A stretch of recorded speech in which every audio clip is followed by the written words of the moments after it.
All right. Thanks to those joining me live and to those that'll be joining me on archive. I'm being joined also by Ashy Knuckles.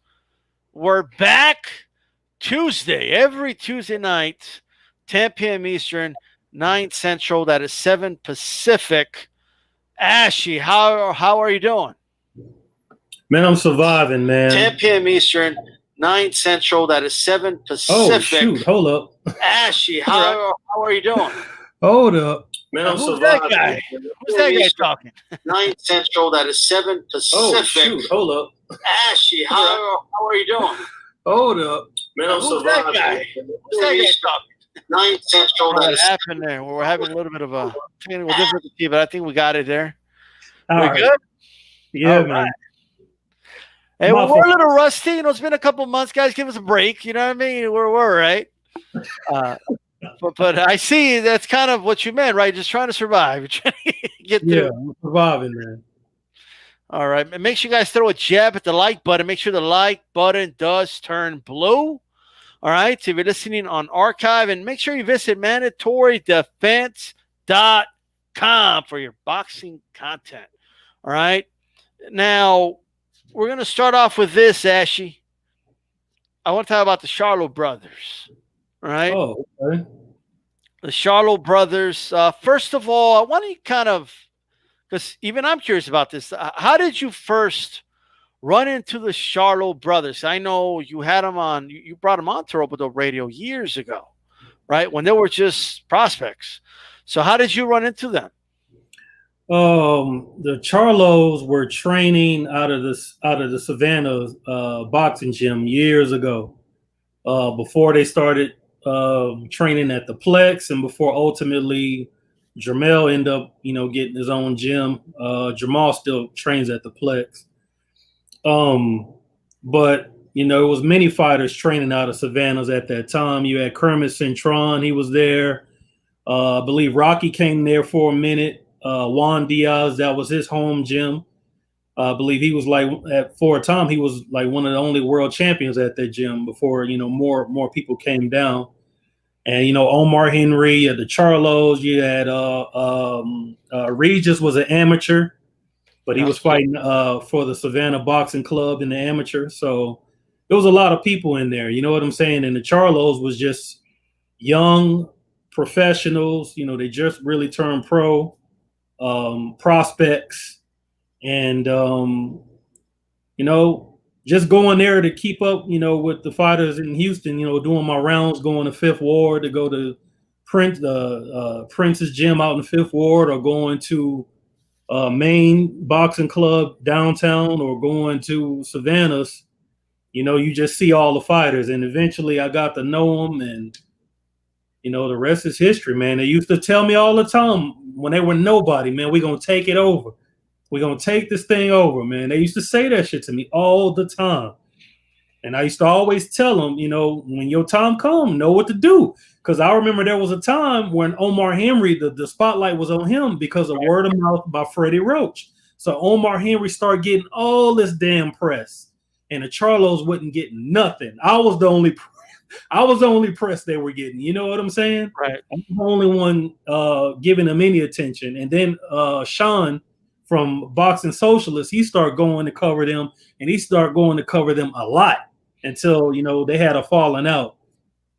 But yeah, they've been around, man. I remember they used to, say, I think it was Jermell, like, man, I don't know. I'm not even going to get into that, but, sure. They basically were saying that, we're the next great champions to come out of Houston, and it looked like they weren't lying, And, I've seen him spar so many times.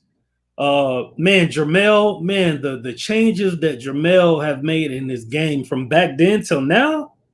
And you know what? I've been trying to preach it along the way. You know what I'm saying? Like, especially like when I started doing Twitter a whole lot more, which I'm not on there a lot. I may stop in, retweet, then bounce. I'm not totally active. But I remember when he was about to fight Rosario, I'm like, look, this is not the same Jermell that y'all accustomed to seeing years ago. He's transforming his game. Now, mind you, this was I believe this was before even Derek James came aboard. This is with Ronnie. You know what I'm saying? Okay. Yeah, this was still with Ronnie. And I'm like, man, that kid I used to see spar. You know what I'm saying? That's not the same fighter you're seeing. Now, Jermall, he just continued to progress and get better and better and better. He was good, just unbelievable the whole time to me. You know what I'm saying? It was Jermell who was a good boxer, but to me, it always seemed like he was unsure what was really deep up in him. But when he found what was deep up in him, he brought it out, and now his swag is on 10. You can't tell him shit. In his mind, he can knock out Godzilla now. You know what I'm saying? But it's just a process of a professional fighter maturing in his fight game and, believing in himself. He was already working hard, so he just had to, match the belief with the ability and the hard work, and now you have a two-time world champion. And Jermell. Absolutely. You in line. I want to share this. Look at my boy Tex. Look at that's my boy Slim right there with the comment, man. That's the homie, man. Yeah, what's up, bro? Shout out to Slim. I see Charles Miller on Facebook watching. Shout out to you. Check this out, Ash. You remember this video? Well, that was let's do the logo. There you go. You know what I mean? It's been a long time, man. Yeah, that's been a while back. Yeah. I mean, this video has a lot of views, bro. Yeah. You know what I mean? It's got 294,000. You guys can check it out, man. What do you remember about this, Ash? Yeah, I think they took some away. It was over 300. Oh, wow. Okay. They took some of the views away, but it don't matter, What I remember about that sparring? Yeah. I think that was before Lara was getting ready to fight Paul Williams, if I'm not mistaken. And, Jermall was the tallest guy, within and around the weight. Jermall was a 54-pounder back then. Still coming up, still looking for, that big push. But Lara was already, established in the game. And, Maul was just basically on fire and nobody to really, really back him. But he was getting good work. He was getting good work and good looks from Jermall. Jermall was shitting on guys and sparring all the time any damn way. Might as well spar against him. And, nobody was really trying to outdo the other person. It was just really work. It's work. You know what I'm saying? When he got what he was supposed to get. He got some good looks. Absolutely. And he was well prepared. I felt he got robbed in that fight against Williams. So he came in very, very prepared for that fight. How did you get him on rope-a-dope? You just asked him or something? Was it on the scene like this or on the phone? No, it's in person. It was in person. I don't know. I just asked them, like, y'all want to come on the show? You know what I'm saying? They were like, yeah, I think it was Jermell. Jermell came on the show, not Jermall. All right. Or maybe it was Jermall another. I don't even remember. I definitely know Jermell was on there because Jermell was much further along in his career at that time. Yeah, I don't know if you remember on the show, he was like, look, my brother a beast, because nobody had never seen Jermall on TV before at that time. They didn't even know Jermell was even a twin. You know what I'm saying? Right. So it was Jermell that was really turning people on to how good Jermall was. You know what I'm saying? I already knew. It was just a matter of time. So for you, he was already passing the eye test from what you were saying, like in the gym and stuff like that? Oh, yeah, man. Hell yeah. Jermall, I didn't understand why he was unsigned. You know what I'm saying? Okay. To be honest, I remember when he first got his contracts, it was like 3 different people trying to sign him at one time. One was Don King. One was Al Heyman, and I forget who the third guy was. You know what I'm saying? But you already saw, who he signed with. So yeah. Look at this guy. This is a young Jermell Charlo sparring prime Lara. I mean, that's some good work right there. And I think Shane was in the gym at that time too. Okay, yeah. Shane Mosley, I think he was there down here. Oh wow, okay. Yeah. A lot of good sparring there. If they did spar, I don't know what they did. Do you know they sparred? No, Shane wasn't sparring, but he was getting some work for his son. Gotcha. Okay. Mosley Jr. He was down there sparring and shit at that time, you know.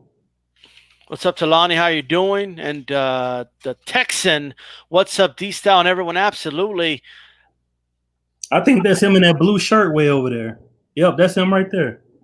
Okay. In the other gym, that's his son sparring with the red headgear. Oh, really? That's Mosley Jr. sparring. That's Mosley Jr. Interesting. Yeah. And that's Mosley right there with the blue shirt on the outside. That is Mosley. Look at that. Yeah, that's crazy. We're like discovering things right now with this video. You got Jay Prince ringside right over on the right side. That's him with the burgundy shirt. Right. Yeah. Man, this is a stacked freaking gym, bro. Yeah. He's royalty down here. That's the owner of Rap-A-Lot Records. Right. Okay. Yeah. And you know he's a manager. You know Andre Ward and the many other fighters. Shakur Stevenson.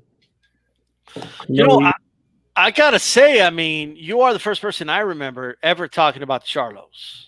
You know what I mean? Yeah. And I've been on YouTube forever. You know what I mean? And so props to you for having that eye to see that talent and letting everybody know, hey, these guys, they have a future in boxing. You know what I mean? And the receipts are there. So how does it feel now? I mean, they're going to be on a – if somebody would have told you, hey, man, you're going to be doing a show with D-Style in the future, and you're going to be talking about the Charlo twins being on pay-per-view with two coming out parties here, you would have said what? What would you have said? Man, back then? Yeah. Oh, shoot. I don't know, man.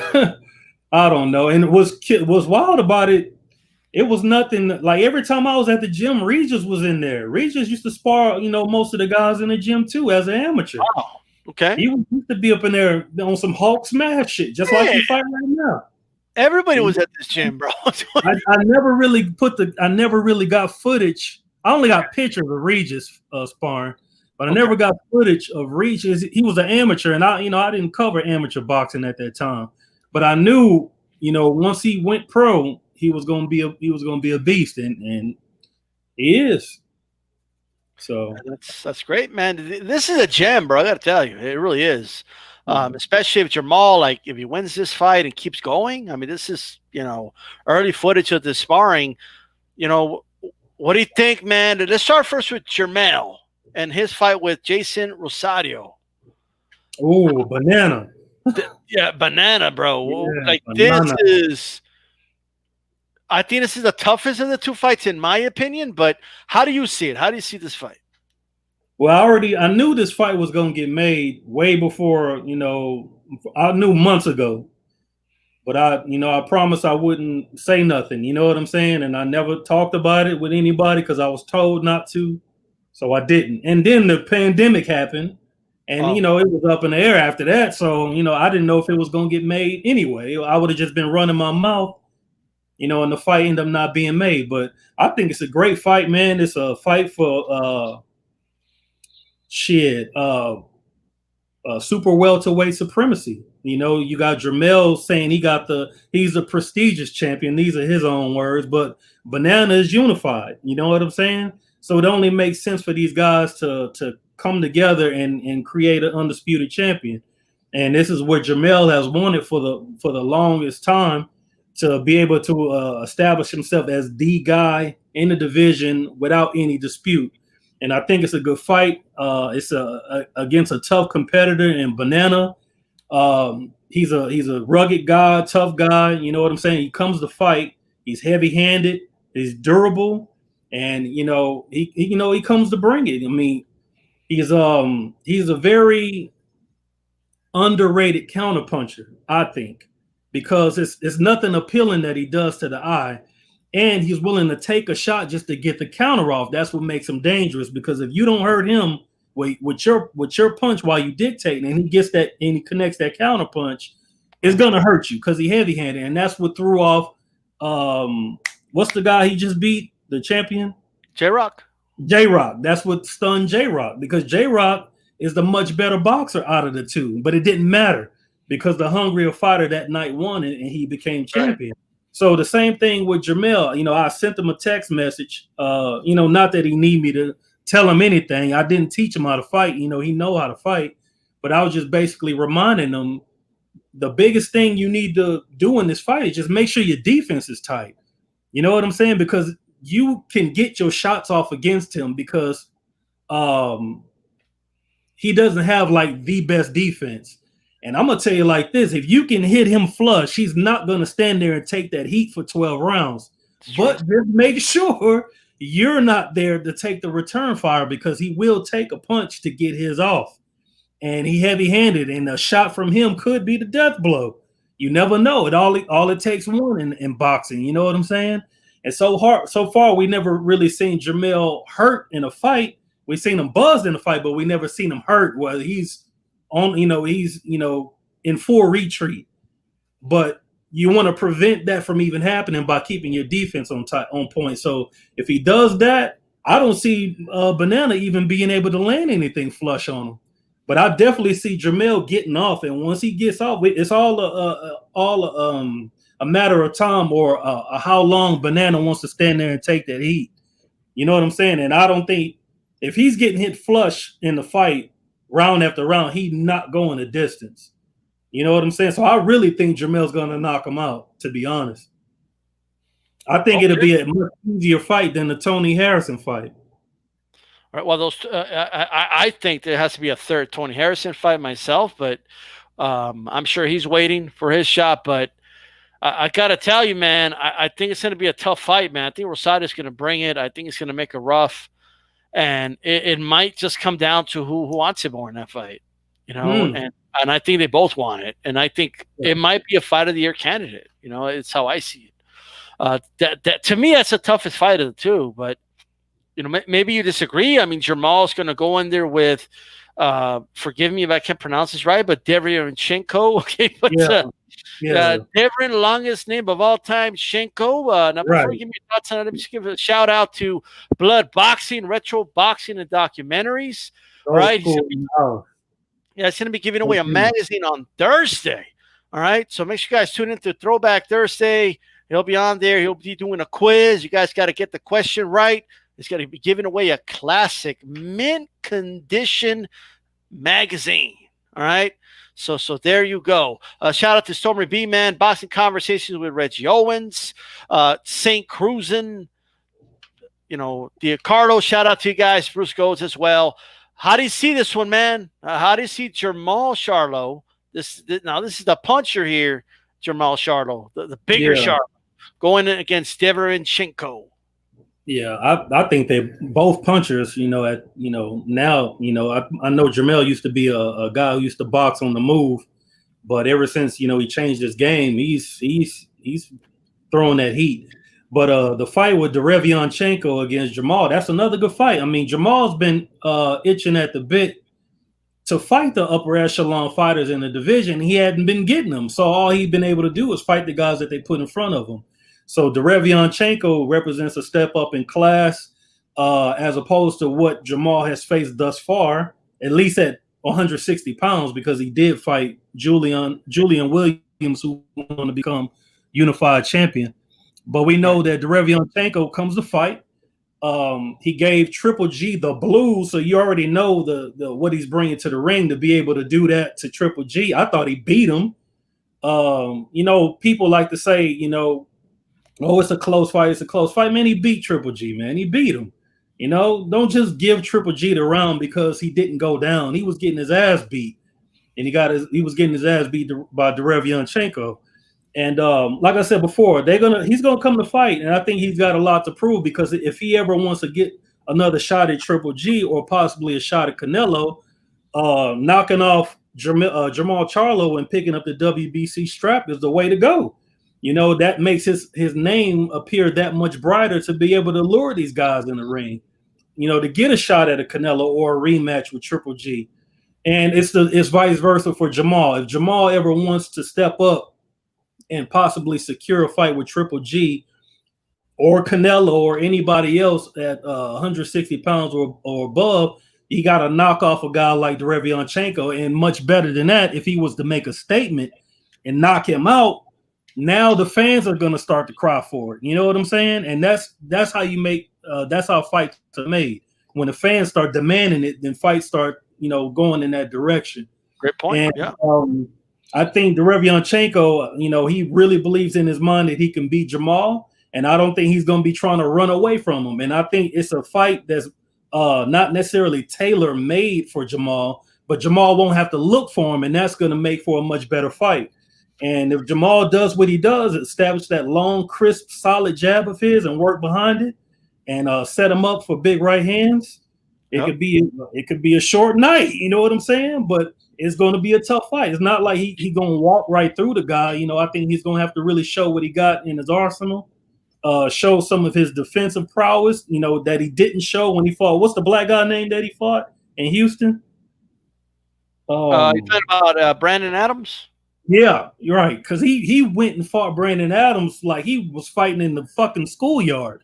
You know what I'm saying? He really wasn't fighting like Jermall. You know what I'm saying? And I don't think he's going to make that mistake this time, because I don't believe it's going to be right here at the house. I think he's going to really show what he got in his repertoire, and I think people will be surprised at the outcome. I think Jermall going to beat him easy, to be honest.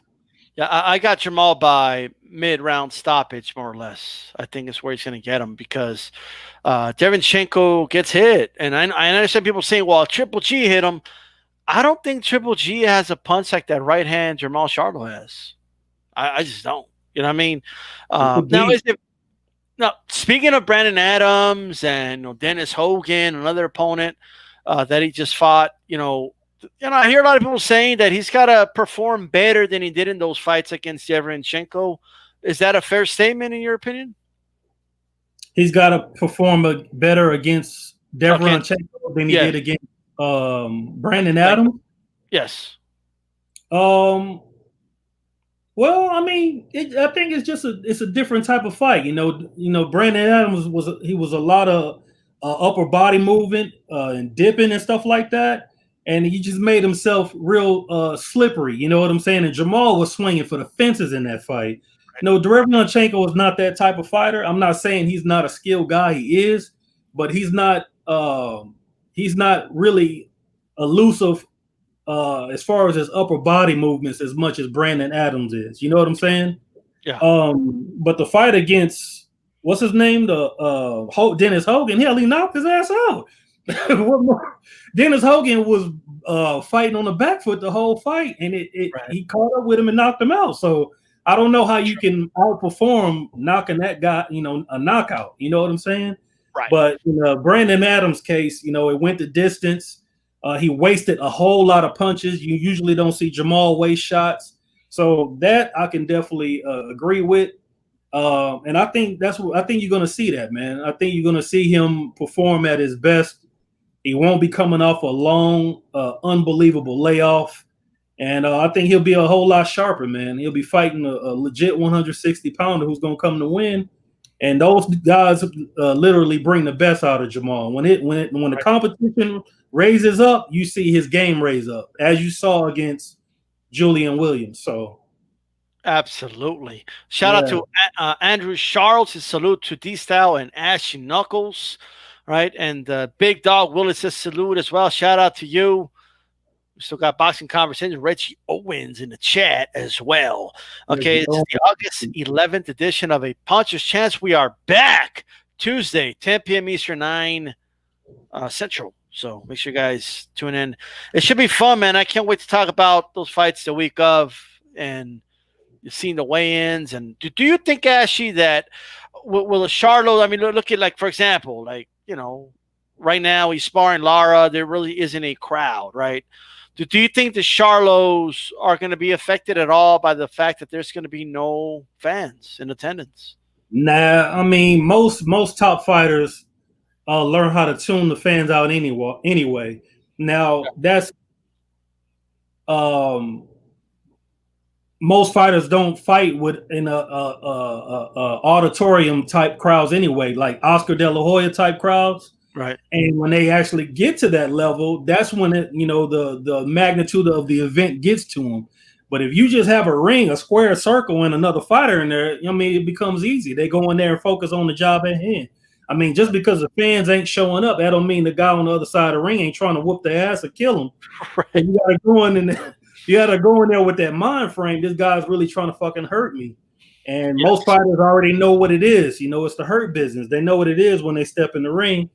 I don't think, with the fans not being there, it changes anything. You know what I'm saying? It just makes it more quieter, and they're able to focus a little bit more. You know what I'm saying? So, and to kind of support what you're saying, we had Santel Media last week on Hispanic, or 2 weeks ago on Hispanic Cause and Panic, and he was actually out at the Fantasy Springs, and he interviewed Virgil Ortiz Sr. and Jr., right? Senior said, I think he would have knocked him out earlier if he had the energy from the crowd and all this stuff, right? Yeah. And Junior said, nah, it didn't make a difference. Like, I was just working. I don't know. It's just, you know what I mean? So it got to go with the guy that was in there. You know what I mean? The guy that was. Yeah. Yeah. So like you said, what when you was criticizing Nonito Donaire, when you're in a fight, what fighter says, let's entertain? Right. Let's entertain right now. You know what I'm saying? They going in there with a mind frame to take your opponent out.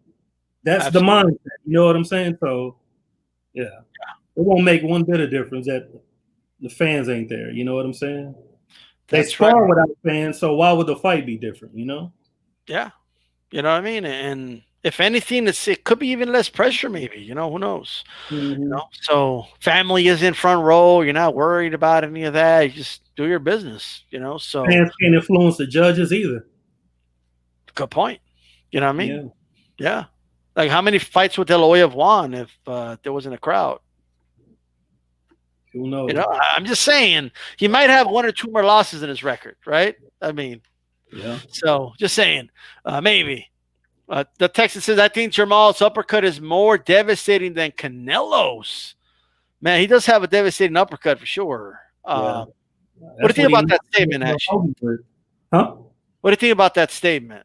I think I don't know. It's two great punches from 2 great punchers. You know what I'm saying? Yeah. I don't think they throw it the same.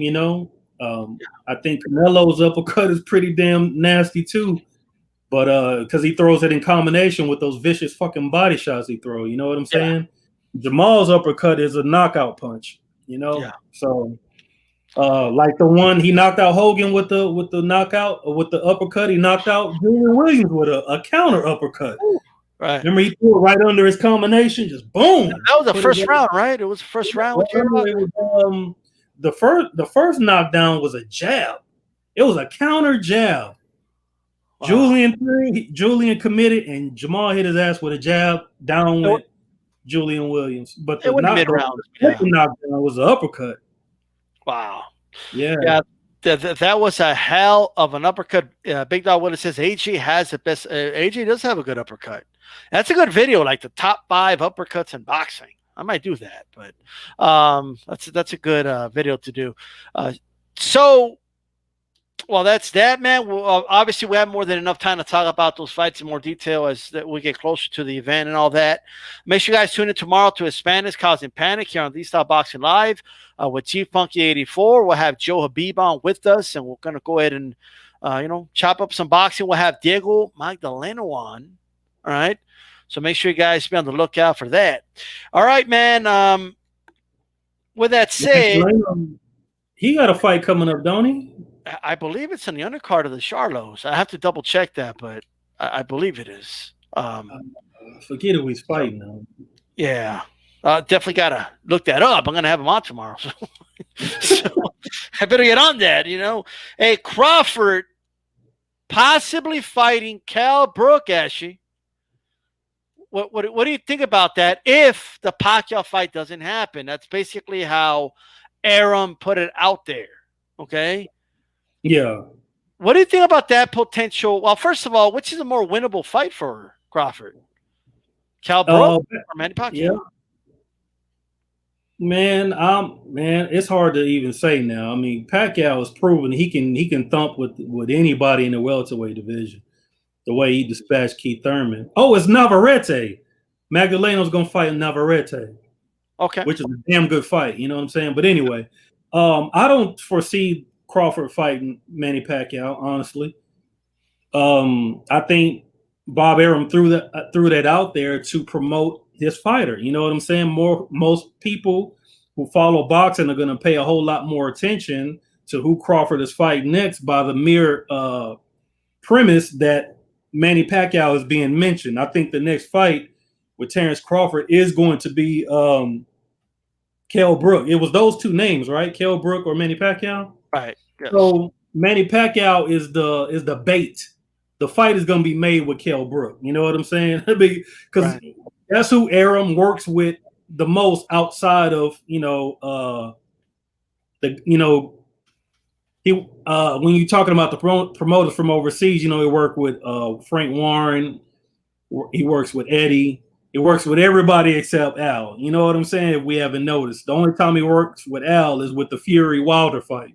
You know what I'm saying? But no, he's not gonna fight Manny Pacquiao. If he fight Manny Pacquiao, man, that would be unbelievable, and it'd be a great, spectacular event. It'll be pay-per-view, and it's probably one of the better fights to be had this year.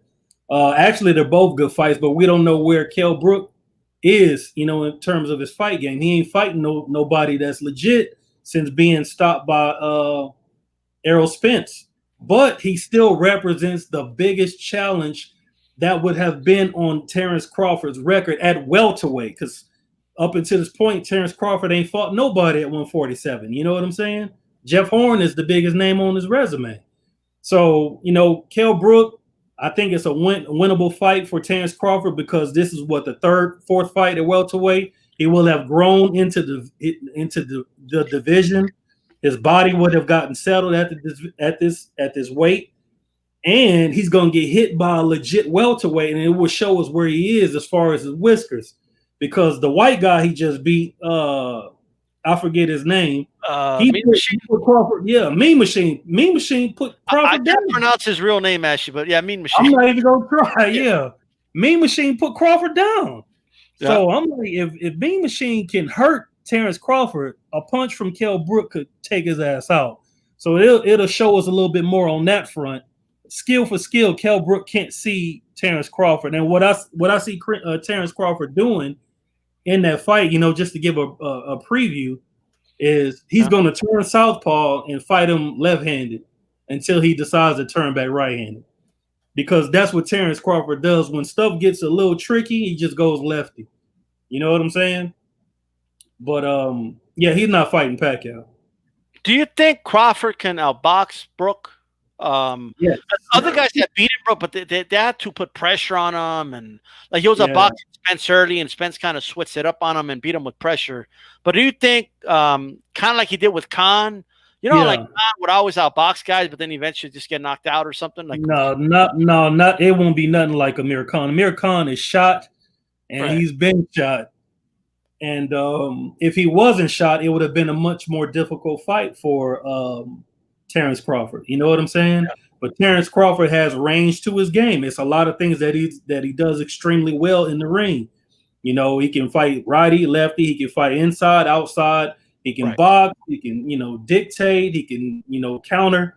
He can do a lot. He plays mental games with the guys that he's across the ring with. You know what I'm saying? And I think he's going to give Kell Brook a whole lot of fits. But if he chooses to outbox Kell Brook, one thing he's going to have to worry about is the fact that Kell Brook throws straight shots more than anything.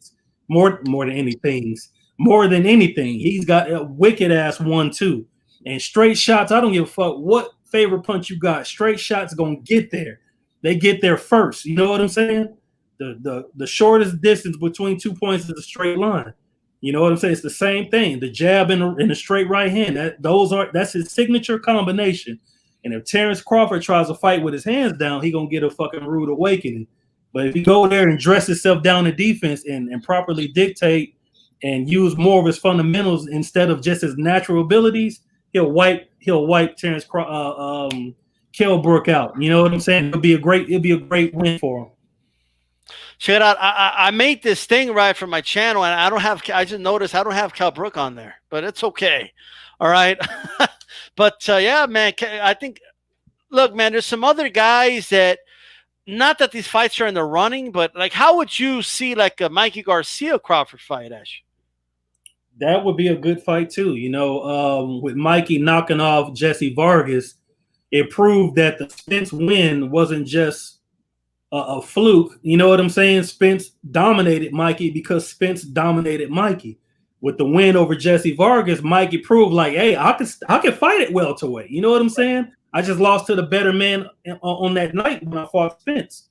So Mikey should be in the thick of things as far as the top guys in the welterweight division, because Jesse Vargas, he ain't no slouch himself. It would have probably been better for him if he wasn't coming off 2 draws before fighting Mikey. You know what I'm saying? But Jesse Vargas is a solid fighter.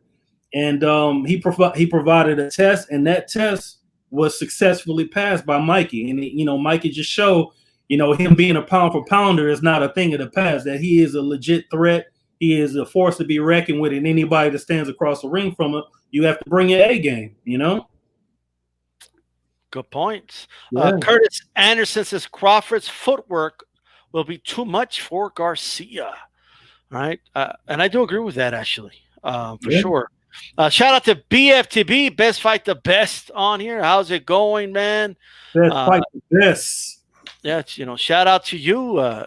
So shout out to everybody.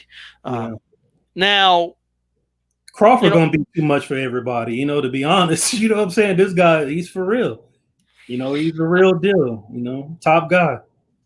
Well, I mean, there's a lot of guys on here. Too much for everybody, but he gonna be tough to deal with for everybody. Welterweight is so doggone deep, man. Yeah, it is. Yeah, man. Even the top prospect turn contenders are legit threats, man. Like Jaron Ennis. You know what I'm saying? Legit threat. Virgil Ortiz. These are legit threats that are coming into their own and maturing. You know what I'm saying? So, man, this is looking really lively at 147 pounds. Definitely. Speaking of 147. Where do you see Virgil Ortiz right now? Like in this crop of talent, you think how many fights would you say he's away from fighting the top? Yeah. He definitely needs a few more fights. You know what I'm saying? I mean, he's doing what he's supposed to do. He's bum rushing the guys that they putting in front of him. But in the last fight with Sammy Vargas, it shows that he still has some more work to do. Now, don't get it twisted. He dominated Vargas, but Vargas gave him different looks. And, Virgil Ortiz wasn't able to force the issue and assert his size and his power and all that on Sammy Vargas. Sammy Vargas was taking the shots. He got hurt a couple of times, but he was weathering the storm and he was coming back with it. You know what I'm saying? And I think that's in microcosm what the welterweight division brings you. Tough guys that's not going to wilt simply because you're a hard puncher. You're going to have to really come with it. And most of the top guys in the welterweight division are substantially better than Sammy Vargas. So not saying Virgil Ortiz will not be able to hang with these guys or beat these guys. He's not there yet. And Golden Boy knows it. And I think most of the boxing fans know it. So maybe what about, maybe 4 more fights? 4 more fights. He'd be ready for, one of the top guys, I believe, 4 or 5. Okay. Maybe even, you never know. His next fight, he may have learned so much from this last fight. His next fight may be absolutely dominant. You just never know. You just got to keep gauging them as you keep raising them up in talent. You know what I'm saying? Absolutely. Yeah, I agree, man. And there's really no hurry because let me tell you, if he does get, let's say they put him in there with some weak regular title champion or something like that. Once he's champion, that's it, man. It's time to fight the best. I mean, I've always been consistent about that. And right now, there really is no pressure to put him in there with the very best because he ain't a champion yet. You know what I mean? He's still fighting some other contenders right now, and I think he's still improving. The only thing working against him, actually, I think, is the weight. Like, how much longer can he keep making 147? So I don't know if they're trying to race against that so he can at least win a title before they move up to 154. But I think they'll be all right. Yeah, I mean, haven't heard anything about him struggling to make the weight. He is a big boy. You know what I'm saying? He is a big dude. He is. But I think with the more fight, I think what has only been like 2 fights at welterweight so far. It's 2 or 3, something like that. I believe Orozco was, if I'm not mistaken, was his first fight at welterweight. I could be wrong. Yeah. Nonetheless, though, I mean, hey, he's doing his thing, and absolutely, shout out to Haplotype out there. Let me tell you, man, of all the crop right there, if I wanted to put somebody against Crawford, if it was up to me, it would be Spence, because that's that's the fight at welterweight. Like, you know what I mean? That's the they're on two different ends of the bracket and kind of know what the final should be fight. And, but Spence has some other things to deal with right now, and that thing is called Danny Garcia, Mr. Six Toes. You know what I mean? We don't walk in the park, so. Hey, she's coming off that devastating crash, and there's just that mystery. We don't know. Like, all of us can guess, but none of us know the effects of that. Like, is Errol Spence gonna, do you think they made a mistake by not getting a tune-up first, gauging where he's at before they put him in there with a top welterweight? Man, it's hard to say, because it's not like it was a car accident that put him out of commission, and it's not like he fought a guy and suffered from a hellacious beatdown, and you don't know where he is in terms of his fight game and his ability to think quickly in the ring and react. You know what I'm saying? This was a freak accident. So the only thing you can go off of is how the fighter feels and how he tells you, how he feels. So he was sparring and he was training and he was saying he feels fine. It's like he, hasn't missed a beat. So I think that's the bottom line as to why they made the fight. They went off of what he said, that he's still sharp, he still feels good, he's still thinking really good. And going off of that, you gotta put him in there with top guys, because that's what he started fighting recently. You know what I'm saying? With the Kell Brooks, the Sean Porters, and blah blah blah blah blah. So they couldn't have hurt. It couldn't have hurt to take a tune up. You know what I'm saying? But as a top fighter and a unified champion, he didn't want a soft touch. He wanted to go against one of the top guys in the welterweight division, a fight that he thinks is tailor made for him. He's been wanting to fight Danny Garcia. So, they gave him what he wanted. It probably was financially, it probably will be financially good for him too. Right. The fighters ain't, they ain't fighting for bragging rights. They fight for a purse. So, he's getting what he wanted, and in return, we're getting a good fight as fans. I can't argue it. I don't want to see Spence against Lorme, you know what I'm saying? I don't want to see Spence against some gatekeeper. I want to see him against the top guys. If he says he feels good, fuck it, throw him in there. Yeah. But and I'm saying this, even if he loses, I'm not taking no credit away from Danny Garcia. You're getting full credit from me. You know what I'm saying? I'm not going to blame the car crash as the reason why he quote unquote lost. If he loses. Right. You know what I'm saying? Unless he just looks like fucking trash from round one. You know what I'm saying? Or, we getting reports from training camp that, guys are getting with him in sparring. That shit don't happen at all. So if that shit happening, then he's not looking good. You know what I'm saying? Right. So, well, that ain't no lie. yeah. Let me tell you, man, welterweight is hot. Actually, what do you think it is? I kind of know the answer myself, as far as I have my own theory of this, but what is it about welterweight that it doesn't really go through many valleys? Like it's always hot. Like it's always been like that. The welterweight division, decade after decade. What is it about this division in particular? It's just the rich history, man. The rich history of the great champions that have fought at this weight.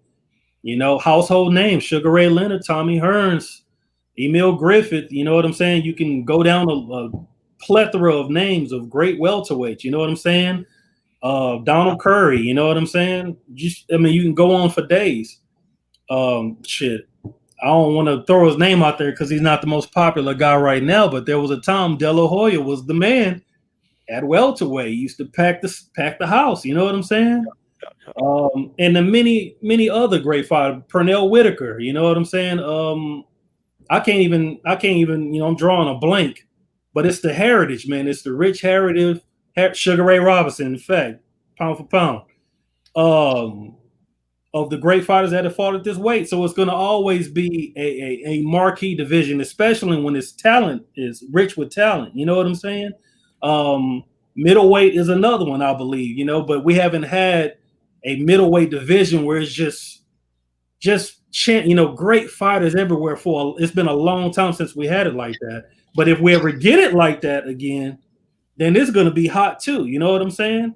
So, but you can't go wrong with welterweight, man. It's always going to be a hot division, Yeah, well, I mean, the thing about welterweight, you know what it is, that they're fast enough, they're active enough, they're powerful enough to knock each other out. You get one-punch knockouts, you get stoppages against the ropes, you get everything, Yeah, great 12-round wars. Yeah. Exactly. You can have a welterweight fight that looks like the way the flyweights fight, where it's just all action.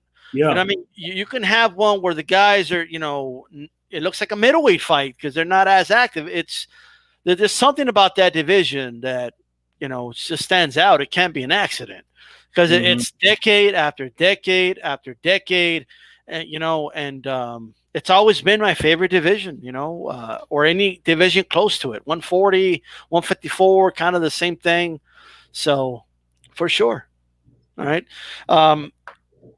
You have any final thoughts about welterweight, Ashy? Man, it's just, the welterweight picture is rounded out really nice. The prospect turn contenders are coming into their own, and they're going to add to the mix with the Virgil Ortizes, with the Jaron Ennises, making their name. Jaron Ennis, to me, he's on the verge of a title shot anytime. You got some people that don't think he's ready for a title shot because of the champions that we have in this division, but it's not like the fighters are in there to bar the champ. Oh no, I don't want to fight him. He's champion. I don't want that. What you mean to tell me if they offer the title shot, you gonna turn that down? Right. You know what I'm saying? You mean you're gonna say no? I'm not ready for you yet. No, you're gonna take the title shot. That's what you're gonna do because that's what you worked your whole life for. You know what I'm saying?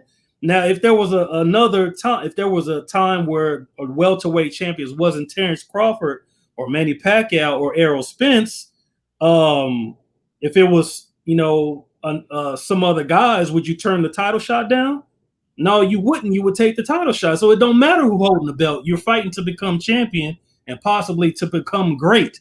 You know what I'm saying? It just so happens these guys are in a division where it's a bunch of dogs everywhere. You know what I'm saying? So you're going to have to really show and prove. You know what I'm saying? Right. And I think those guys, in their minds, the fighters think they can beat the world anyway. You know what I'm saying? Jaron Ennis think he can beat Spence and Crawford and stuff like that. They're fighters. That's the way they're supposed to think. Absolutely. It's us fans that say, "Oh, I don't think he's ready." But we're fans. The fighters, or the managers, or managers, right? But the fighters want to do it, so yeah. They tell Virgil Ortiz right now, "Hey, you want to fight Spence?" Yeah, Yeah, right. That's what he said too. Yeah, absolutely. Yeah. Hey, speaking of not necessarily welterweight, but a junior welterweight, actually, I don't know what's going on, but DiBella has publicly been talking about going through some troubles right now. You know what I mean? Yeah. And him and Regis Prograis had a mutual separation.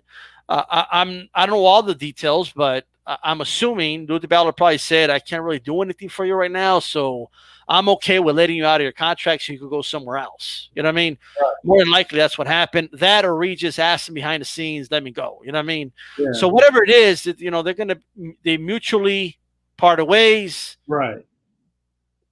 What do you think about that? And where do you think Regis would be a better fit? Top rank, PBC, Golden Boy? I don't know. What do you think he should go? That's a great question. As far as DiBella, it's been a long time since we've seen a DBE1 promotion as the headline of a big fight card. Right. Last time we seen DiBella Entertainment attached to a major promotion is when he's fighting on somebody else's event. You know what I'm saying? His fighters are on somebody else's event. And, you know, there was a time where he had some top-notch fighters, and he always had the Broadway boxing that was going on in New York for his up-and-coming talent, but I don't even know if he has that anymore. So boxing slowly fades Lou DiBella out of the picture. And, you know, he's at a point where his promotion, his brand is not in command. It's not making the networks jump to give him dates. You know, he's not one of the major players anymore. And it just so happens Regis Prograis is a top fighter. So if he can't promote the top fighter, he can either sit on him like Don King would do until his damn contract run out, right, or he can do him a favor, man, at least let him buy the contract out or to release him so his career can continue. So I don't know what the ins and outs, you know, the terms of their departure is going to be, whether Regis is going to fork over some money to pay out his contract, or if DiBella is just going to let him go. I doubt it. It's business. You know what I'm saying? But definitely, at the end of the day, Regis will probably sign with the promoter or the stable that has the most talent in terms of the people he want to fight within his division. So if he wants to fight a guy like Jose Ramirez, he's probably going to sign with Top Rank. You know what I'm saying? And if he wants to fight a guy like Crawford, he's probably going to sign with Top Rank.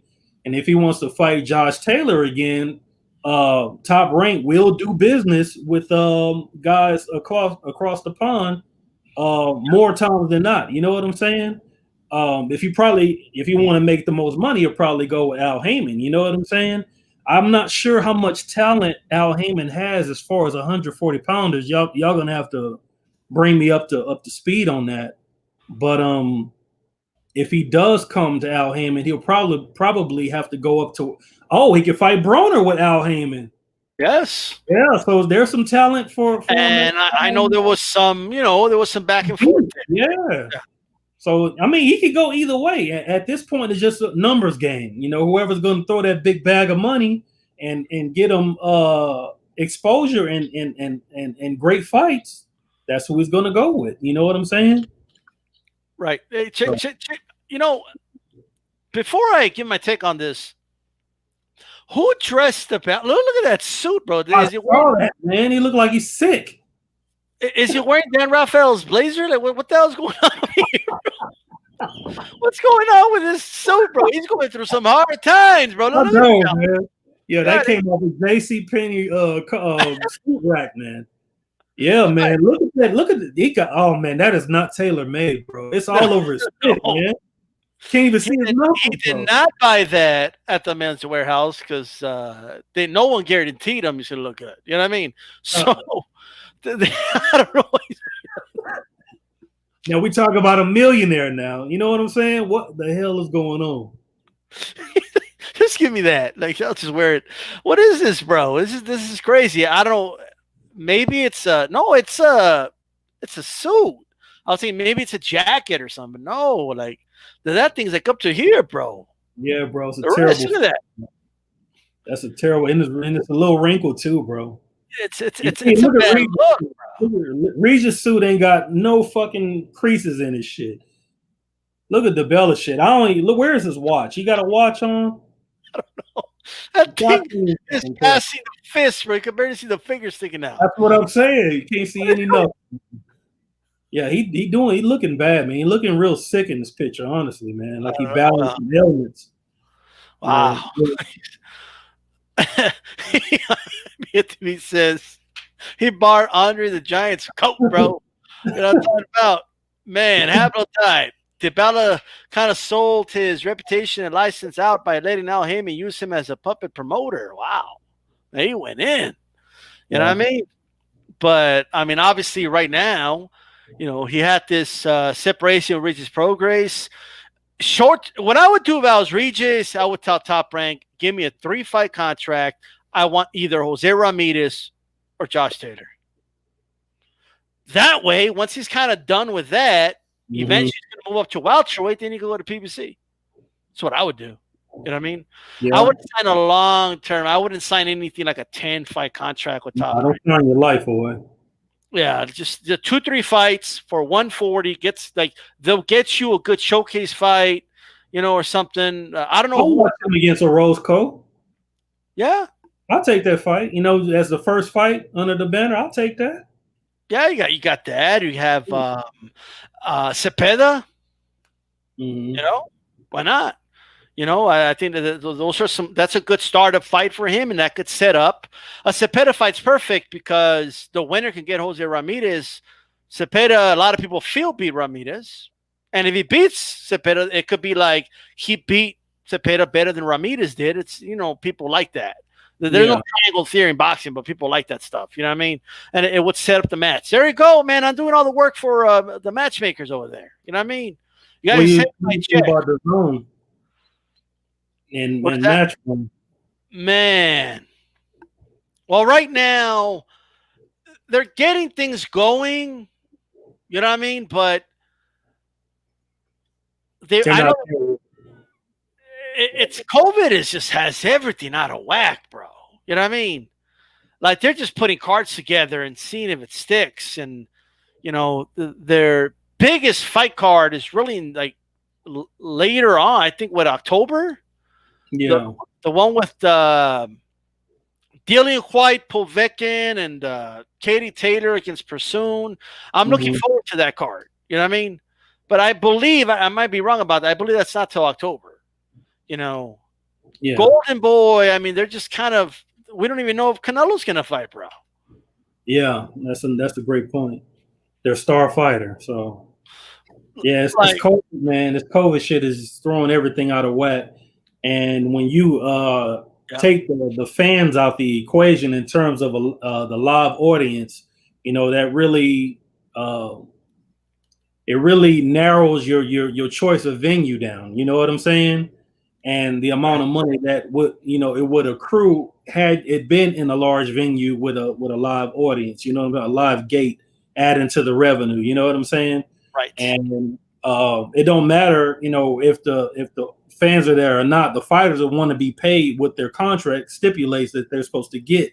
So it kind of puts these promoters in a bind. It's literally they're going to have to sit down with the network and see how many nickels they can come up with to make these fights happen and what will be suitable for the amount of money that the networks are willing to chip in terms of making the fighters happy or whatnot. And that kind of puts Canelo out of the fucking picture because the type of money that he has on his contract, they're basically just going to have to, sign him a check, just to make him happy because they're not going to make what they think that, I don't believe, you know what I'm saying? Maybe they can. Maybe they can sell a big pay-per-view with nobody in attendance. Who knows? But business-wise, I don't know if I could see that happening. Absolutely. Hey, by the way, guys, make sure you jab my like button. Let's get those likes up. All right? I'm going to look at this. We're at 19 likes right now. Let's get these likes up. All right? Let's make sure we get those up for sure. All right? No doubt about that. Get them up, guys. Check it out, man. It's going to sound like a cheap plug, but it kind of isn't. So hear me out, guys. Okay. So Christy was on my show last week, and she talked about promoting a card over there in Florida, Daytona. Yeah. And she's making it work. She's going to have a crowd there. Not a big crowd, but 510 people. You know what I mean? That's what we've been seeing, if that's your thing. Yeah. But I want to ask this. A lot of other promoters, it's just they're struggling right now. Yeah. They're in different states where they don't necessarily allow that. And right. They don't have TV deals. They don't have a contract with the zone. You know what I mean? Like it's what do they do at this point? Like it's a lot of small time promoters are in trouble, man. Like I think out, yeah. Yeah, shout out to Michelle Rosario. She does fight cards over there in Philadelphia. Raging Babe. She ain't doing no cards right now. I forget the guy's name, but he do cards down here with Next Fight Up Promotion. He had a card that was supposed to go down, and COVID sidelined that shit. So this is really difficult for the small town promoter. And in fact, the Next Fight Up cards have been drawing some huge fucking crowds, man, in those venues, bro. Huge fucking crowds. In fact, you see guys like Marcus Bates that just fought Reese Aline. Right. Even him, he's been on Next Fight Up cards and stuff like that. But we're not getting them because of this fucking disease that's going around. So, I don't know what it means as far as 2021 if these guys are going to have to shut down shop or not. But if you're not a major player in the fight game, you basically are sidelined. You're not doing anything. You basically have to have a deal with a network to put on boxing at this point. Yes. Because you can't do club shows because you can't have fans there. You know what I'm saying? And depending on where you're at, so yeah, props to Christy Martin for being able to do that. A lot of people tried their hand at promoting and it don't happen. Tommy Hearns tried it. He phased himself out. Sugar Ray Leonard tried it, phased himself out. 50 Cent tried it, phased out. So we'll see what Christy Martin can do. Well, definitely. I mean, it's not a guarantee, but I give her props for trying. Yeah. You know what I mean? And it's kind of smart. She got a 10. I don't know, like, if it's going to pay off or not. Who knows? But a 10,000 seat arena, and it's going to get 500 people there. That helps the social distancing. Maybe it's a model that a lot of not just small promoters, but bigger promoters can follow as well. Yeah. But man, dude, like that's settling for that is kind of sucks. You know what I mean? Like, I mean, the way I see it. It takes away from the event. You know what I'm saying? So, right. But, at least you have some fans there. You know what I'm saying? Absolutely. All right. And by the way, make sure you guys visit mandatorydefense.com. You see it right there, right below Ashy Knuckles. Visit the site. Just give it a visit. Go to mandatorydefense.com. I talked to Ash about putting the audio version on the website as well, in case you guys prefer to listen to it on audio. So shout out to everybody on the website if you're listening to this on archive, you know what I mean? And that's the website, man. This is a pretty good website. How's the website going, Ash? Man, back up and running again. COVID sidelined me for a while, and I didn't have the time or the patience to even continue with it. At that during that long when COVID first started happening. And plus, there was no boxing for such a long time. And then when you start hearing about boxing, there was a lot of guys you never heard of at first. It wasn't any of the major players. So, as boxing begins to pick up, I expect things to go back to where they were or beyond. So, we'll see. And now speaking of Christy Martin. Cheap plug, everybody, but but anyway, the interview is transcribed. By the way, I'll be transcribing a lot of interviews, and I'll be putting them on mandatorydefense.com. So I need you guys to support the website. It helps support Ashy and all that good stuff. All right, and all that. Okay, are you taking any contributors, Ashy? If anybody wants to write or anything like that right now? Oh, I don't care, man. Get at me. My email is out there, man. Everybody who said they want to do something, they have my email already. I'm just waiting for a story. Okay. I'll put it up there. As long as it's right, I'm not putting nonsense on my shit. You know what I'm saying? So absolutely. I want to ask you a couple questions here, Ashley. Before we get to what I wanted to ask, I just saw this, but the Lucille Riker situation, she pulled out of a Christy Martin fight twice. I get that injuries happen, but they never rescheduled. They canceled. Christy Martin thinks it's bullshit.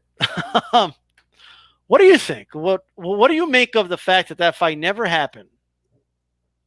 Man, of course, all the fighters are going to believe that they were, they got ducked. Right.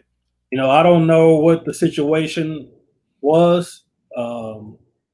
Or why it never happened. But it's just one of those things. It's kind of like the Ann Wolf and Laila Ali.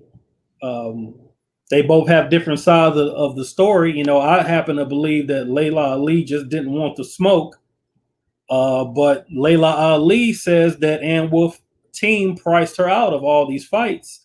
So you never really know what's going on in terms of the negotiating table or whatnot. I don't know, man. It's just at the end of the day, it was a fight that did not take place. It was going to be a tough fight. Christy Martin was like a welterweight, right? A welterweight, super welterweight, and Riker was at best like a career lightweight, wasn't she? I think junior lightweight. I mean, Yeah, junior welterweight, welterweight. yeah. Yeah. Well, she would have been facing a much bigger and stronger Christy Martin, and hey, punches hurt, man. It doesn't necessarily mean that the fight was a guaranteed win for Christy Martin, but I'm not trying to. I don't know, man. I'm not saying she ducked Christy Martin. I don't know how to size that up. So it's a she said. Right, exactly. I could understand both sides. It could have totally have been like just a matter of circumstance, and Christy just genuinely believes she pulled out, and Lucia Riker probably said, "Hey, these injuries, I'm kind of done with this. Like my body's giving up on boxing." You know what I mean? And that's a fact. Yeah. So only the fighters know what's going on with their body. You know what I'm saying? We can't tell what's going on with their body. Same thing with Andre Ward. Right, and Lucia Riker ain't gonna even if it is true that she's not gonna come out and say, "Oh yeah, totally, I ducked her." Yeah, I didn't want to smoke. Yeah, but man, I can tell you right now, I want to this too, Ashley. I want to quote her here. To me, Don King was the greatest promoter of his time. He put together the best fights, the biggest fights. His cards were extravaganzas. They were not just fight nights. The whole thing with King, get it on paper. If it's on paper, you're going to get it. If he tells you in words and shakes your hand, you're not going to get it. I was treated fairly by King, and I got every dime that he had on the contract. So obviously she got some lawyers involved to make sure she got everything. You know what I mean?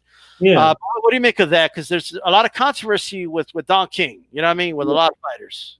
Well, that's true. It's just business. You know what I'm saying? If you go into a business negotiation half-assed, you can't complain about what you get on the back end.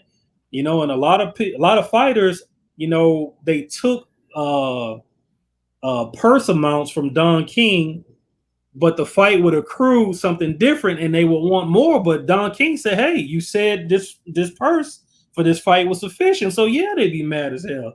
You know what I'm saying? He was a shrewd businessman, and if he can get over, he was going to get over. But if you came in there with your business tight, with your lawyers, your managers, and the contract was straight, you were going to get what you were owed. I never heard Tito Trinidad complain one time about Don King. Right. And Trinidad made millions with him. So if you didn't have your business right, you didn't have no lawyers, and you just put your name on contracts, or you just shook his hand and took word of mouth for it, then you got stuck. You know what I'm saying? And that's not the fight game. That's just business. You would get that out there in the corporate world. You get that even in small business. You know what I'm talking about? So I'm not saying Don King was the most honest man, and I think all promoters get over on fighters. You know what I'm saying? That's why they hate Al Heyman so much, because Al is literally on the side of the fighter. Giving them money that they probably don't even deserve. Who knows? You know what Don King was good at, Ashley? It was the suitcase with money. You know what I mean? Yeah. Because $200,000 like this on a suitcase, it looks better than on paper. Damn right. Yeah. So he was really good at that. But if you sign, but he tricked me. He made it look good. Well, hey, you put the ink to paper. And he did. He used to have big ass fucking fight cards with like 10 world title fights and shit, like 6 world title fights. And the fights that we dream about having, oh man, if they could just work this out so we can get this big fight. Those are the type of fights Don was making. Yeah. You know what I'm saying? Don would make those fights. It wouldn't. He was probably one of the best negotiators that we've ever had in the sport of boxing. You know what I'm saying? And as a result, we got great mega events because of it. But because he was so good at what he did, and he did rape the fighters financially, he got such a bad rep. And he also messed up his relationship with a lot of the networks. That's why they smoothed his ass right out of the boxing picture, because Don King Promotions is still a company. He don't have no dates. You know what I'm saying? And if you don't have no dates, all the marquee fighters don't look at you when it's time to sign a big contract with another promoter. It's just like DiBella right now. Like he's involved when, like, he's kind of like one of his fighters is on the Top Rank card. You know what I mean? Like when Mayorga fought Cotto, like that's why we saw him there. You know what I mean? Right. And yeah, I mean that's Don King for you. You know what I mean? But I'll tell you, man, I think she's right. As far as promoting, like the job promoting, Yeah. nobody's better than Don King, bro. Yeah, It's not he's even one of the best close. to do it. Hall of Fame. This Easily. is De La Hoya, bro. All right, so I'm gonna have Virgil Ortiz, and he's gonna be facing Orozco. Yeah. Like you're promoting it, bro. Like what are you doing? Like Don King had shit on point, bro. Yeah. You know what I mean? You know when Aaron was like dogging Rigondeaux? Like, I don't know what to do with this guy. And like, trust me, Don King would have known. Don would have had him working. Yeah. He would have had work for him for sure. It's like, it ain't his fault he don't get hit. He's the next Mayweather. Look at him. He doesn't get hit. He's like, he would have made it work. It's one way or another. You know what I mean? He promoted your strengths and he hid your weaknesses. Every single fight. Okay. Yep. That was Don King. I'm pretty sure Don King read The Art of War. Okay. Like this guy knew how to promote. He knew how to get shit done. And that's that. Don King didn't even care. Like, dude, I would see fighters say the worst things about Don King and then they would sign with him. You know what I mean? And he would still promote the hell out of him. He didn't take anything personal, bro. It's like, I'm here to make money. I don't give a shit what this dude said about me. He can bring you back too after a few losses. He can bring you right back into the picture again. Yeah. Yeah, because I remember Zab Judah lost to Kasha Zoo and got suspended. So he lost his world title to Kasha Zoo and he got suspended for like, I don't know, almost a whole year. And main events let him go because he was with Kathy Duva and them at that time, you know, with the Duvas. And Don brought him back, got him a title shot. He whooped Chop Corley and took his title, then went up in weight and became undisputed welterweight champion against Corey Spence. Yeah. So he brought him back, you know, back into the thick of things. You know what I'm saying? So Don was one of the best, man. One of the best to do it. So. Hey, you know, you say like these fighters, man, they feel they could take on anybody. Mm-hmm. So she flat out admitted she bet 20 grand on herself. Okay, when she faced Laila Ali. Okay, she was like, here to Ali. You know what I mean? Like, I don't think I don't think anybody other than her thought she was going to win that fight. You know what I mean? Yeah. Maybe her most loyal fans too, but. Yeah. But she did say something here, not about her, but to read the quote, I don't think Laila, because she was asked, should Laila come back to fight Claressa Shields? Right. By the way, shout out to Big Dose and Chief Funky, 9202, text Deaver. How's it going, guys?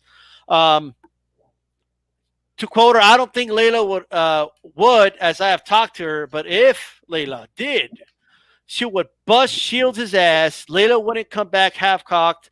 If she would come back, she's going to come back in shape and ready to go. I don't see her coming back with all that's going on. So she went out to say she's not going to come back. But if she did, she would bust her ass. What do you think about that, Ashley? I mean, that's easier said than done. I mean, Layla's like 42 years old. Yeah. And she haven't fought in like, what, 12 years or something like that? And so she's going to come back with no tune-up and go in the ring against the best woman fighter that's fighting today, one who's in her early 20s, who has, you know, so many world titles. You know, she's the best. You know what I'm saying? I'm not saying it's not doable, but to think that she's going to go in there and beat this young fighter that's kind of a stretch. Now, maybe prime for prime, maybe Shields couldn't touch her. You know what I'm saying? Because Laila is the natural super middleweight. Claressa Shields, she started out as super middleweight, but she ended up gradually going down in weight. Now she's 10-0 with 2 knockouts. If she can't do nothing to hurt Laila Ali probably would have put them hands on her, because Laila was pretty good with them hands. You know what I'm saying? And she could punch pretty doggone good. You know what I'm saying? So prime for prime, you know, I gotta probably go in the direction of Laila Ali. But for now, a 42-year-old fighter who hadn't fought in 12 years, to come back with no tune-up and face the best in the sport of boxing, no, I don't see her beating Claressa Shields right now, man. I think that would be a terrible idea. I agree with you, Ashley. I definitely agree. It's a bad idea. Shout out to those watching on Facebook and on YouTube. right? For those listening on archive, make sure you throw a jab at the like button. Those listening live right now, throw a jab at the like button. I just found that kind of interesting, but I agree with you. I think Laila needs to stay home. You know, I kind of agree with Martin Stig. I mean, she's got a lot of things going on. Like, she's not broke. Right. You know what I mean? Like, she's married to an NFL player, right? Like, former receiver with the Bears. They're not struggling for money at all. Like, it's just she probably has estate money from Ali as well. She like Muhammad Ali. She don't need to do this. You know what I mean? So why? You know what I mean? It's just, and then not only that, I mean, let's be honest, Ashley, if she comes back and Claressa Shields beats her, is Claressa Shields going to really get any credit for that? No, but if she beats Shields, she'll get tons of fucking credit. You know what I'm saying? But I'm going to tell you like this. I think Laila probably was serious at first. And she probably went to the gym just to see where she was and probably sparred around it too and got fucking hit and realized what it's like to fucking get hit. And like, you know what? Damn all that. I forgot this hurts. Yeah, man. You get knocked up in this shit. You know what I'm saying? Dude, when you're making almost the same amount of money, like doing stuff where you're not getting punched. No damage, yeah. All of a sudden getting punched, like you'd notice it, you know? That's right. Right, man. This shit is for real, man. You don't play boxing, man. This ain't a card game. You're going to get hit in your fucking head. You know, when you don't have to do it and you already have money and making money, it doesn't sound appealing no more. You know what I'm saying? So. Exactly. I mean, absolutely. Now, I do want to kind of go to our final topic here, Ash.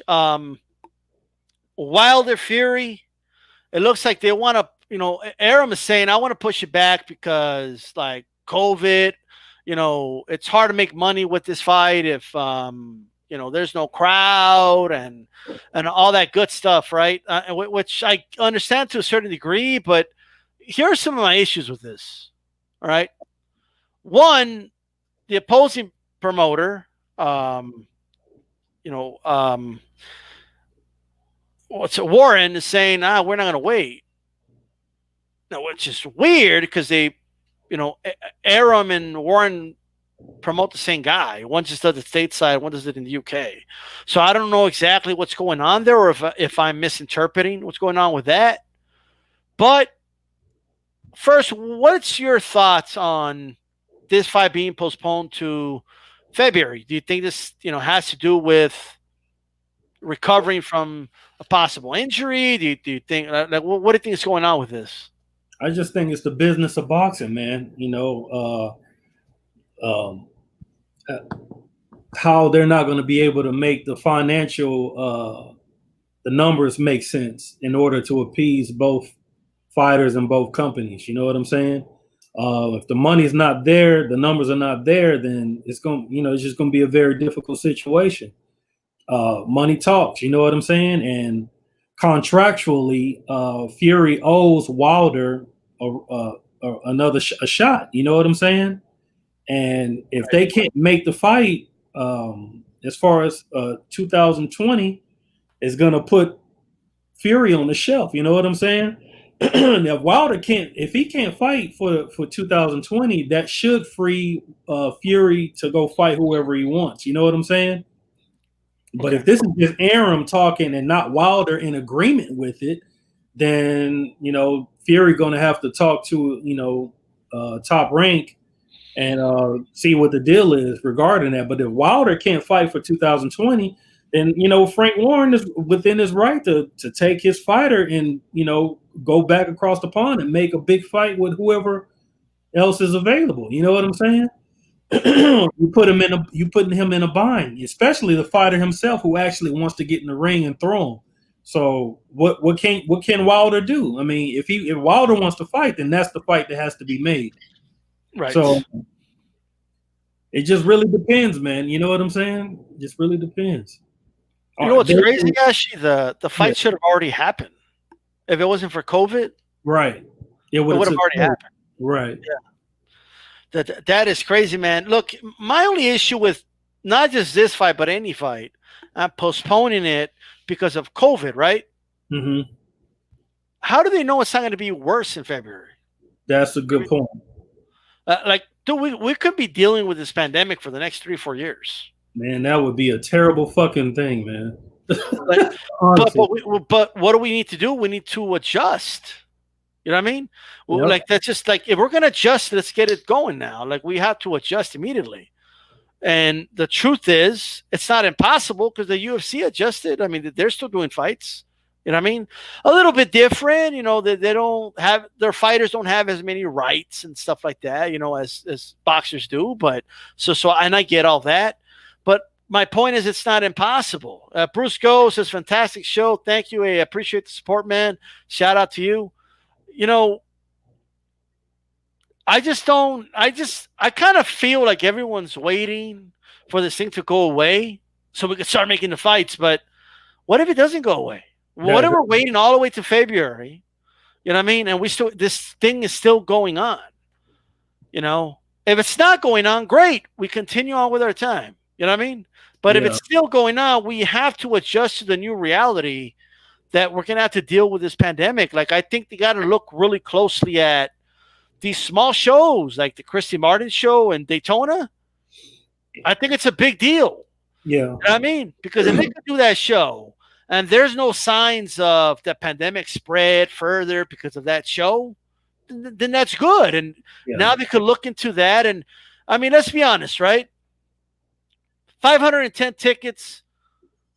I mean, just sell the most expensive ones, front row. You know, those are the ones that make the majority of the money, you know, especially for a big mega fight like this. Yeah. So I think that's something they need to look at. I think they have the right idea doing it at a stadium and selling a limited amount of tickets so there could be spacing, you know, but I don't know, man. I hate to say it, but I think we're going to be dealing with this pandemic for a while. Like, it doesn't look like it's going away anytime soon. And let me tell you this, Ashley. Like, hey guys, we have a vaccine. Like, I ain't volunteering first. I ain't taking that shit at all. So I mean, I don't give a damn. First of all, it takes X amount of years to even qualify a remedy as a vaccine. Right. You know what I'm saying? You can't just up and make it and call it a vaccine and put it out there without trials. And, yeah. I'm not taking that. Shane no fucking guinea pig for these people. I ain't gonna be part of the trial, man. No, not me. Man. Sorry. I'll duke it out with COVID for 2-3 weeks. I'd rather do that. Yeah, right. You know, damn vaccine. I'll be doing a puncher's chance with Ashley Knuckles, all sick and everything. Okay, with a sniffle. Hey, all right, but I ain't taking no vaccine. Ain't happening. And how do we know the long-term effects, Chicano? We don't know. We don't know you know, sometimes there are unintended consequences with a lot of things, man. And I'm just telling you right now, I'm not a conspiracy theorist or anything, but I'm not taking that vaccine. You know, I'm not gonna. Once millions of people have taken it, and then I'll see. You know what I mean? But not me. It ain't me, like that one song from CCR. You know what I mean? Eat garlic. I'll eat garlic. Yeah, garlic's good for the immune system, guys. Yeah, that's I always say. I've been saying that for years around my way. Everybody know me from telling them to eat garlic. But you got a whole lot of fucking benefits, man. It's antibacterial, antifungal, antiviral. That's probably your best fucking bet. Yeah. But it tastes gross. Hey. Oh, that's a fact. To do what you got to do with it. It tastes gross. Hey, you know, crunch it up, mix it with something, you know what I mean? And just do what you got to do, man. You know what I mean? Everybody make sure you tune in, all right, to Hispanics Causing Panic. That is tomorrow, same time as this show, all right? And make sure to tune into Throwback Thursday. I got Doc and Haplotype on deck for that as well, along with Blood, right? Mint Condition, all right? Magazine being given out, all right? All you got to do is show up in the chat and get the answer first that Blood's going to throw out. You know what I mean? And that's it. That's how you got to do, Ashley. Blood's just giving away his magazines, bro. Yeah, that's what's up. And he still has people thumbing down his video because he announced he's going to give away magazines. Yeah, man. Blood he been having haters for a lot of years, man. Yeah. Look at that, 1976, bro, in mint condition. Wow, the Latin connection. Hey, yeah. None of my magazines are in mint condition. Let's see. Boxing Dialogue predictions for Cormier versus Miocic. I don't know, man. I'm gonna pick Miocic, but I don't.